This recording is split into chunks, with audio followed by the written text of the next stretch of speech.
and I came out and 50 people died inside. Our faces were like covered in like black soup. I almost died trying to make a house of cards because it's happening, guys. God, this is the end. This is the end of my life.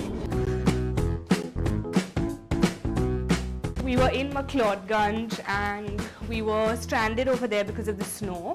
Long story cut short, basically our room caught fire because there was no electricity, and the only day that we were supposed to trek down the mountain to leave that place because it was not going to be snowing that day. Somehow the electricity decided to come on, and the heater, somehow it was in contact with wood or something, and basically the chair got fire. And we didn't realize when one of my friends, I'm tired, this is very difficult to do a hula hoop.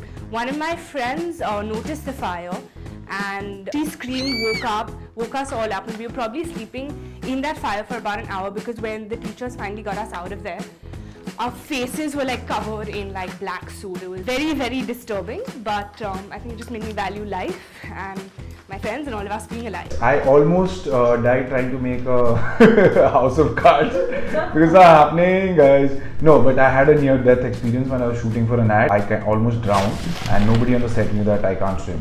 So I have recently learned swimming, and I'll be swimming in a lot of my upcoming films. I was on a chopper once. It got really turbulent and the chopper all of a sudden started kind of plunging down. And at that moment, I was like, God, this is the end. This is the end of my life. And I remember in that moment thinking only one thing, and that was, I hope my mom is gonna be okay. When I was shooting for Tipu Sultan, I was in that fire incident. I just came out to feed Masaba. Masaba was 2 months old, and I came out and 50 people died inside. Traveling in Mumbai Railways when I was young, going to college, I once or twice felt I was going to fall out of the train. I remember I was in Indonesia and I was on the 43rd floor, and there was this crazy earthquake, and we just climbed down. Next day I remember nothing happened to us fortunately, but the buildings were shaking and I thought that we were going to die. I even ended up calling my parents saying that, Dad, I like you, I love you so much. But the only thing he said that, Beta, my WhatsApp is not working. What do I do? And I was like, Dad, I'm going to die. I feel like I'm going to die. But fortunately things were okay.